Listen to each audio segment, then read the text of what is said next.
The వేదికే drama episode 15 continuation. ఈలోగా డేఖోంగ్ కూడా కిచులుని పిలిచి, ఏంటి కిచులు, నీకు ఈ రాజముద్ర వద్దా? నాకు తెలిసి నువ్వు కూడా దీన్ని దొంగతనం చేయాలి అని ఆలోచిస్తావు అనుకున్నాను. మరి నువ్వు అలా ఆలోచించలేదా కిచులు అని అంటాడు డేఖోంగ్. ఇంకా కిచులు వెంటనే, అవును, నేను కూడా దాన్ని దొంగతనం చేయాలనుకున్నాను, ఆ మాట నిజమే. సరే, ఇప్పుడు ఇది ఎలాగో వచ్చింది కదా, దీంతో నువ్వేం చేయాలనుకుంటున్నావు డేఖోంగ్ అని అంటాడు కిచులు. అందుకు డేఖోంగ్ నవ్వి, ఏమో నాకు తెలియదు కిచులు, నీతో చెప్పాను కదా నేను ఏ విషయం ముందుగా ఆలోచించను అని. అందువల్ల ఇదిగో కిచులు, ఈ రాజముద్రని నీ దగ్గరే ఉంచుకో, నీకు అవసరమైనప్పుడు వాడు, ఇక నేను వెళ్తాను అని డేఖోంగ్ అన్నప్పుడు ఇంకా కిచులు వెంటనే, ఇదిగో చూడు డేఖోంగ్, ఇప్పుడు ఈ రాజముద్రను ఉపయోగించి నిన్ను రాజును చేశాననుకో, అప్పుడేం చేస్తావు అని అంటాడు. ఆ మాటకు డేఖోంగ్, ఒకవేళ నేను రాజయ్యాననుకో, నీకు ఆ హెవెన్ డాక్టర్ కావాలని చెప్పావు కదా కిచులు, ఆ హెవెన్ డాక్టర్ చాయంగ్తోనే ఉంది. ఇప్పుడు చాయంగ్ నా దగ్గరకు వచ్చాడని తెలిసింది కదా, అప్పుడు ఈసారి ఆటోమేటిక్ గా ఆ హెవెన్ డాక్టర్ ని నా దగ్గరికి పిలిపిస్తాను అని అంటాడు డేఖోంగ్. ఇంకా ఈ మాట విని కిచులు, సరే వెళ్ళు అన్నట్లు డేఖోంగ్ తో అంటాడు. ఇంకా డేఖోంగ్ అక్కడి నుంచి వెళ్ళిపోతాడు. ఈ విధంగా డేఖోంగ్ ఆ హెవెన్ డాక్టర్ కి విషయం ఇచ్చాడని కిచులుతో చెప్పకుండా వెళ్ళిపోతాడు. ఇంకక్కడ రాజు తన సైన్యంతో వస్తూ, ఇదిగో అందరూ చూడండి, నిన్న ఏం జరిగిందో ఎవరికీ తెలియకూడదు. ఎవరైనా మంత్రులు కానీ లేక ఇంకా ఎవరైనా వచ్చి నిన్న ఏంటి, ఏదో గొడవ జరిగినట్లుంది ఏంటి అని అడిగారనుకోండి, అప్పుడు మీరంతా కలిసి ఒకే మాట చెప్పాలి. అదేంటంటే, నిన్న ఏం జరగలేదు, ఎవరో ఇక్కడికి రాలేదు, మీరు డ్రిల్ కోసం, అంటే ఎవరైనా శత్రువు వస్తే ఎలా రియాక్ట్ అవ్వాలో డ్రిల్ చేశామని చెప్పండి. అంతేకాకుండా నిన్న ఏం నష్టం జరగలేదు, అలాగే నిన్న మనం ఏ వస్తువును కోల్పోలేదు, మనం ఏం కోల్పోలేదు అని అందరికీ చెప్పండి, సరేనా అని రాజు గట్టిగా వాళ్ళతో చెప్తాడు. అప్పుడు సైనికుల హెడ్ వెంటనే రాజు కాళ్ళ మీద పడి, రాజా నన్ను క్షమించు, నిన్న నేను నా సైన్యం సరిగా పనిచేయలేకపోవడం వల్లే ఆ రాజముద్రను కోల్పోయాము. ఈ ఉదాల్చి బాధ్యత అంతా నాదే కాబట్టి, ఇప్పుడు నా వల్ల తప్పు జరిగింది కాబట్టి, ఇప్పుడు ఈ ఉదాల్చి సైన్యాన్ని నేను ముందుండి నడిపించలేను, నన్ను దండించు రాజా అని రాజును వేడుకుంటాడు సైనికుల హెడ్. అప్పుడు రాజు కోపంగా గట్టిగా సైనికుల హెడ్ని అరిచి, ఏంటి హెడ్, నేను చెప్పింది నీకు వినిపించలేదా? నిన్న అసలు ఏం జరగలేదని నటించమని చెప్తున్నానా? మరి నువ్వేంటి ఇలా మాట్లాడుతున్నావు? సరే, నేను చెప్పేది విను.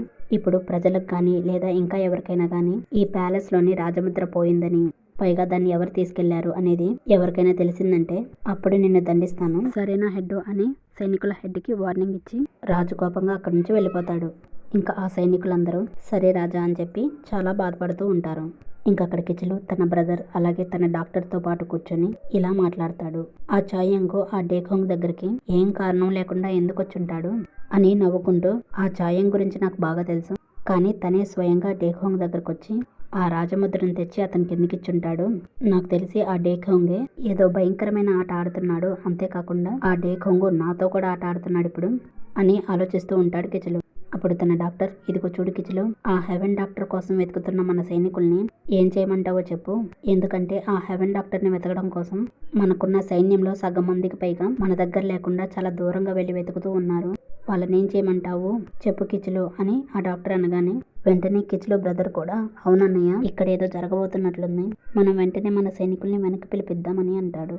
అప్పుడు కిచులు, లేదు, మన సైనికుల్ని ఆ హెవెన్ డాక్టర్ ఎక్కడుందో వెతకమని చెప్పండి, ఇక్కడ లేకపోతే పక్క దేశమైనా వెళ్ళి వెతకమని చెప్పండి, మనం ఇక్కడ రాజుని ఆడుకుంటూనే ఆ డేఖోంగ్తో కూడా ఒక ఆట ఆడదాము, కానీ ఎట్టి పరిస్థితుల్లోనైనా మనం హెవెన్ డాక్టర్ని కనుక్కోవాలి అని అంటాడు కిచులు. ఇంకా అక్కడ రాజు దగ్గరికి రాణి వస్తుంది. ఇంకా రాజు రాణితో, నీకు తెలుసా, చాయంగ్ నాకు వెన్ను చూపాడు, అసలు చాయంగ్ ఇలా చేస్తాడని నేను అసలు అనుకోలేదు, అసలు చాయంగ్ ఏమన్నాడో తెలుసా, ఆ హెవెన్ డాక్టర్ని కాపాడడం కోసం నా రాజముద్రను అడిగాడు, ఆ చాయంగ్ అలా ఎలా అడిగాడు, ఈ విషయాన్ని నేను ఎప్పటికీ నమ్మలేకపోతున్నాను అని అంటాడు రాజు. అప్పుడు రాణి, రాజా, నిజంగా ఆ చాయంగ్ మిమ్మల్ని ఆ ముద్ర ఇవ్వమని అడిగాడా అని అంటుంది. అందుకు రాజు, అవును రాణి, తనకి నా రాజముద్ర కావాలని అడిగాడు, అసలు దాన్ని ఇచ్చేయడం అంటే ఏంటో తెలుసు కదా నీకు కూడా, పైగా దాన్ని తీసుకెళ్ళి రాజు కావాలని ప్రయత్నిస్తున్న మా మామయ్య డేఖోంగ్కి ఇస్తానని చెప్పాడు, ఇదంతా నాతో చెప్పి వెళ్ళాడు అని అంటాడు రాజు. అప్పుడు రాణి, నేను ఇదంతా అసలు నమ్మలేకపోతున్నాను అని అనగానే అప్పుడు రాజు, అవును రాణి, నువ్వు నమ్మలేవు, ఎందుకంటే నేను కూడా నమ్మలేకపోతున్నాను, అసలు నేనేమనుకున్నానంటే అందరూ నాకు వెన్ను చూపించినా సరే లేక అందరూ నాకు ఎదురు తిరిగినా సరే చాయంగ్ నా పక్కనే ఉంటాడనుకున్నాను, కానీ తనే ఇలా చేస్తాడని నేను అనుకోలేదు అని అంటాడు రాజు. అప్పుడు రాణి వెంటనే తిరిగి, రాజా, దయచేసి ఒకసారి చాయంగ్ కరెక్ట్గా ఏం చెప్పాడో నాతో చెప్పండి, తను ప్రత్యేకించి మీతో ఏం చెప్పాడు అని అంటుంది. అప్పుడు రాజు, ప్రత్యేకంగానా, తను ప్రత్యేకంగా ఏం చెప్పాడు, ఏం చెప్పలేదు, తను చెప్పిన మాటలన్నీ నా హృదయాన్ని ముక్కలు చేశాయి అని అరుస్తాడు. అప్పుడు రాణి, లేదు రాజా, దయచేసి చాయంగ్ ఏం చెప్పాడు నాకు మొత్తం మళ్ళీ చెప్పండి అని అంటుంది. అప్పుడు రాజు కోపంగా సరే చెప్తాను విను. తనేం చెప్పాడంటే నా ఆజ్ఞ వల్లనే ఆ హెవెన్ డాక్టర్ని ఈ ప్రపంచంలోనికి తీసుకొచ్చాడని. అందువల్ల ఇప్పుడు తన్ని కాపాడాలంటే నా రాజముద్రని తనకిచ్చేయాలని చెప్పాడు. పైగా ఆ మాటను చాలా కాన్ఫిడెంట్గా నాతో చెప్పాడు అని అంటాడు రాజు. అప్పుడు రాణి మరైతే అందుకు మీరేం సమాధానం చెప్పారు రాజా అని అంటుంది. ఆ మాటకు రాజు ఇంకేం చెప్తాను, ఇంకేం చెప్పాను అనుకుంటున్నావు నువ్వు? నేను అప్పుడు అదే చెప్పాను, ఆ ఒక్క హెవెన్ డాక్టర్ కోసం నా సీల్ని ఇచ్చేయమంటావా అని చెప్పాను. అప్పుడు చాయంగ్ నాకివ్వరా అని అడిగాడు. అంతేకాకుండా ఆ మాట చెప్పేటప్పుడు చాలా కాన్ఫిడెంట్గా చెప్పాడు. పైగా నా మీద అరుస్తూ చెప్పాడు అని రాజు రాణితో చెప్పి మరలా ఒక్క నిమిషం ఆగి చాయంగ్ అన్న మాటల్ని జాగ్రత్తగా గుర్తు చేసుకుంటాడు రాజు. అదేంటంటే చాయంగ్, నీ ప్రజల్లో ఒకడైనా నేను అడుగుతున్నాను రాజా, మిమ్మల్ని బతిమలాడుకుంటున్నాను, ఆ రాజముద్రను నాకు ఇవ్వండి, అసలైన ఆ రాజముద్రను మీకెవరిచ్చారు అని అంటాడు. అప్పుడు చాయంగ్ అన్న మాటల్ని గుర్తు చేసుకుని రాజు వెంటనే తన సింహాసనం దగ్గరకు వెళ్ళి అక్కడున్న ఒక పేపర్ని తీసుకొని అందులో ముద్రించి ఉన్న ఆ రాజముద్రను చూస్తాడు రాజు. ఇంకా రాజు వెంటనే ఆలోచిస్తూ అలా కూర్చునిపోయి అసలు ఆ రాజముద్రని ఎవరిచ్చారు మీకు అని చాయంగ్ అన్న మాటల్ని గుర్తు చేసుకుంటూ ఉంటాడు రాజు. అప్పుడు రాణి రాజును చూసి రాజా ఏమైంది అని అంటుంది. ఇంకా రాజు చాలా బాధపడుతూ నేను ఇంతవరకు ఈ విషయాన్ని తెలుసుకోవడానికే ప్రయత్నించలేదు. నీకు తెలుసా రాణి, ఈ రాజముద్రలో ఏం రాసిందో తెలుసా? ఈ ముద్రలో అంతా కూడా ఆ యువన్ దేశం వాళ్ళ పేర్లు మాత్రమే ఉన్నాయి. ఈ ముద్ర ఆ యువన్ దేశం వాళ్ళు ఇచ్చింది. అవును నిజమే, ఇప్పుడు నాకు గుర్తొచ్చింది. ఆ యువన్ దేశపు రాజు నేను ఇక్కడికి వస్తున్నప్పుడు ఇచ్చాడు నాకు. ఆ దేశం వాళ్ళు ఇచ్చిన ముద్రను నేను తిరిగి చాయంగ్కి ఇవ్వడానికి ఎంతగానో ఆలోచించాను. అసలు ఇది నా దేశానికి సంబంధించిన ముద్రే కాదు. ఈ విషయాన్ని నేను అర్థం చేసుకోకుండా చాయంగ్ని తిట్టాను అని రాజు ఏడుస్తూ అక్కడికి చాయంగ్ నాతో చెప్పాడు. తను నా మనిషి అని, తన ప్రజల్లో ఒకడినని, అసలు ప్రజలు రాజుని ఎందుకు కోరుకుంటున్నారు అని కూడా అడిగాడు అని చాయంగ్ అన్న మాటల్ని గుర్తు చేసుకుంటాడు రాజు. ఇంకా రాజు వెంటనే రాణితో అసలు బయటున్న ప్రజలకి రాజునైన నేను ఎలా ఉంటానో కూడా తెలీదు. పైగా నా ప్రజలు ఎలా ఉంటారో ఇప్పటి వరకు నేను చూడలేదు.